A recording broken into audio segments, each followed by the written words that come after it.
there, folks. Welcome to Leopard Farm. Imagine the sharp crack of a rifle ripping through the crisp Alberta wilds, dropping a hulking North American black bear in its tracks. That's the reality playing out across the province these days, as ranchers and licensed hunters join forces to curb an exploding bear population that's turning farms into battlegrounds. These powerful animals are smashing through hundreds of beehives annually, costing beekeepers and the entire agriculture sector millions in hard-earned revenue. In response, Alberta's government has rolled out controlled hunting programs aimed at reducing bear numbers by a solid 20% in the next 5 years.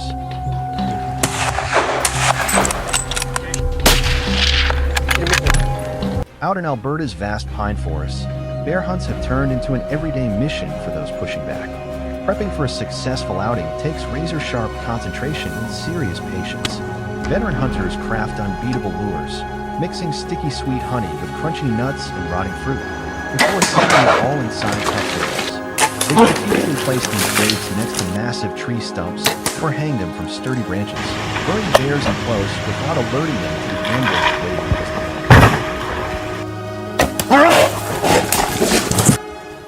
Once the bait is set, hunters carefully select their ambush position, climbing into a solid tree stand or perching on a sturdy limb at least 7 to 8 feet off the ground for an unobstructed view. Then begins the true endurance challenge, hours of motionless waiting, where even the slightest sound could ruin everything. You have to remain perfectly still, control every breath, to avoid alerting a cautious bear as it approaches. When it finally appears, success hinges on nerves of steel, keeping your heart rate steady, your aim locked, and your mind ready for the critical instant. The moment the bear positions perfectly, the hunter draws the bowstring smoothly, targeting a vital area like the neck or shoulder for a quick, humane kill.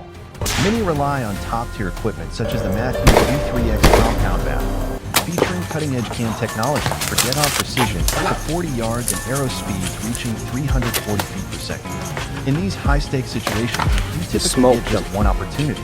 Miss it, and you risk losing the animal while facing a potentially dangerous charge. Victory demands flawless technique and unbreakable focus.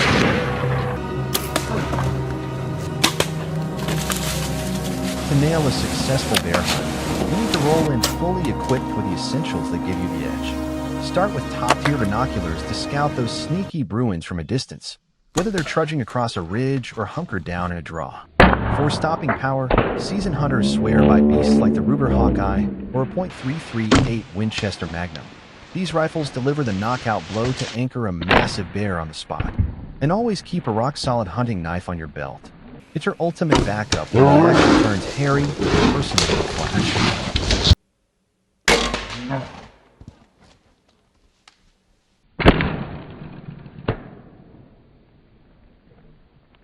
The ideal shooting range for a bear typically sits between 50 and 100 yards, near enough for pinpoint accuracy on vitals like the heart-lung zone, yet distant enough to stay clear of those razor-sharp claws. That said, dropping one cleanly often demands follow-up shots, usually 2 or 3 solid hits, based on your placement and the cartridge's raw energy.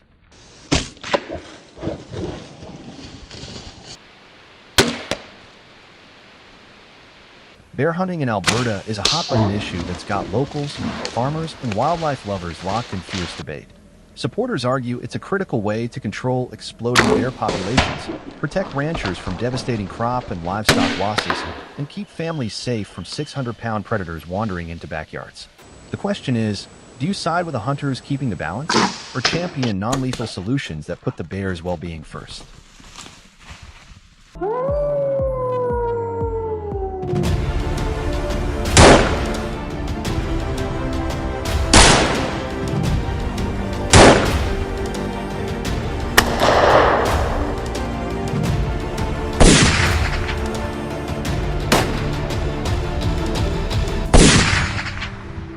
Hey folks, welcome back to Leopard Farm. Ever lie awake at night, staring into the shadows across America's vast landscapes, wondering what's out there when the moon rises? That chilling chorus of howls slicing through the quiet is the warning sign of a wolf pack on the prowl, fierce, unstoppable hunters that could decimate whole herds in one brutal night, shattering farmers' livelihoods and rattling entire rural towns. But exactly how many animals are they taking down, and what's the real hit to ranchers' wallets? The numbers might just blow your mind. Stick with me as we dig into the facts. And hey, if you're enjoying this, smash that subscribe button. We're pushing hard for 1,000 subscribers, and every one of you counts.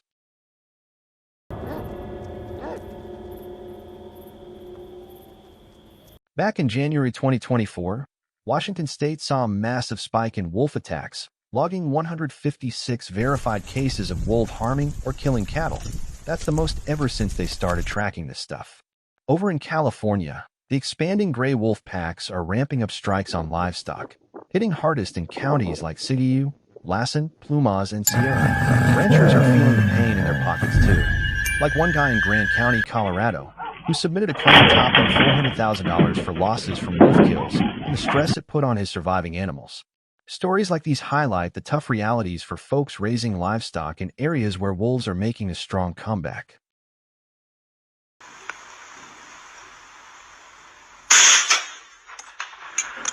As the wolf assaults ramp up and folks in affected areas clamor for real solutions, authorities have put out a global SOS for top-tier hunters to rein in the exploding packs.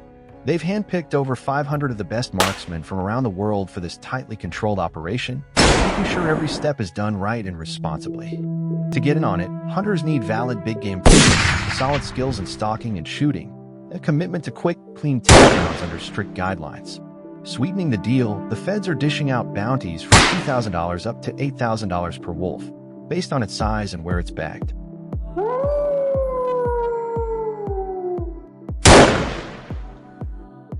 Every hunting season, skilled teams work together to cull wolf numbers by 20 to 30%, playing a key role in balancing ecosystems and safeguarding livestock from harm. But make no mistake, hunting these animals is no walk in the park. Wolves are smart, lightning fast, and wildly unpredictable, especially when they hunt in tight-knit packs and strike back if cornered. Take a recent incident in Montana. A group of hunters got ambushed when a pack flanked them from behind, leaving the team no choice but to scramble up a ridge for safety and escape a potentially deadly showdown. Facing these cunning predators demands razor-sharp awareness and rock-solid tactics from start to finish.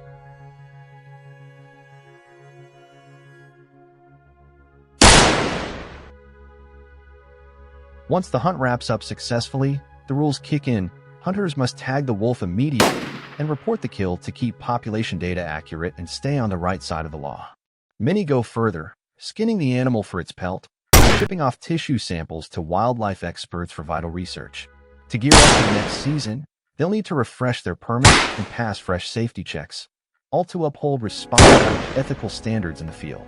Step outside those lines with illegal poaching, though, and you're looking at brutal consequences, including $50,000, permanent license bans, and a clear message that breaking wildlife regulations comes at a steep price.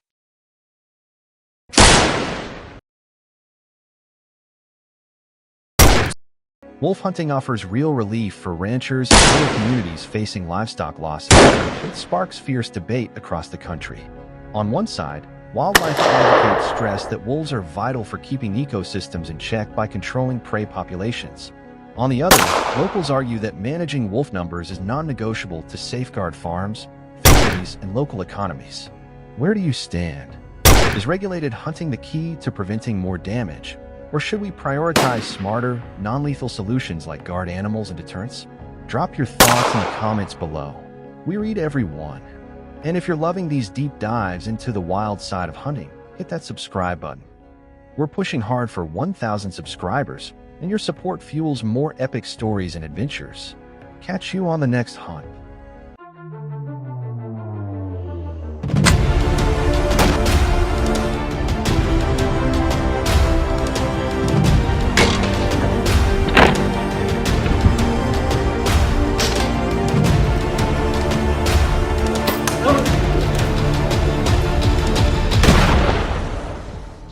Hey folks, welcome back to the Leopard Farm channel. Ever heard about the wild predicament Japan's dealing with right now? Skyrocketing trash buildup in cities is luring black bears right out of the woods and into urban streets. These furry intruders are raiding dumpsters and garbage heaps for easy meals. But when pickings get slim, things can turn ugly, sparking tense standoffs and even attacks on people. Believe it or not, Japan sees about 196 urban black bear assaults every single year on average. Curious about the real threats and fallout from these close calls? Stay Stick around as we break it all down. And hey, if you're enjoying this, smash that subscribe button. We're pushing for 1,000 subs, and we'd love your help getting there.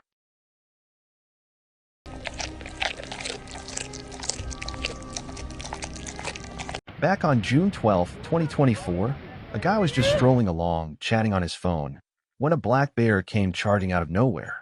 Lucky for him, he spotted the beast in the nick of time and bolted toward a group of folks nearby, dodging what could have been a nasty mauling. From April through November that year alone, Japan tallied up a whopping 1,993 bear encounters, with 212 of them causing car crashes, the most on record in ages. In the mountains of rural Japan, high-tech gadgets aren't the only things keeping bears at bay. Some old-school farmers have dusted off bows and arrows, literally going full Katniss Everdeen on the local black bear population. The result? A jaw-dropping crash from nearly 1 million bears down to roughly 80,000 in just a few decades. Kids can now play outside without parents doing a 360-degree bear scan every 10 seconds, and farmers aren't losing half their corn crop to midnight raiders. Peace has returned to the countryside, one arrow at a time.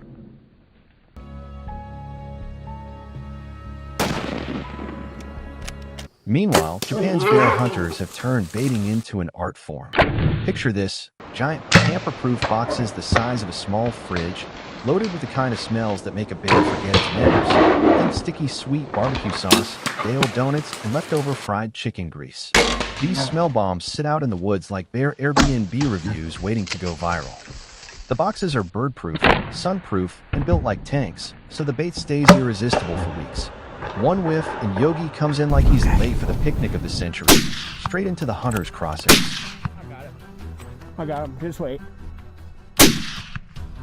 Seasoned hunters know that mastering tracking is key to boosting their odds in the field. By scrutinizing bear tracks and studying how they've been moving through the terrain, you can piece together clues about their fresh whereabouts and habits, setting up a smarter game plan for the pursuit. Smartly set up bait sites are a game changer too, pulling in groups of 4 to 7 hefty Bruins, often tipping the scales at 350 to 450 pounds each. That irresistible aroma keeps them focused on the meat.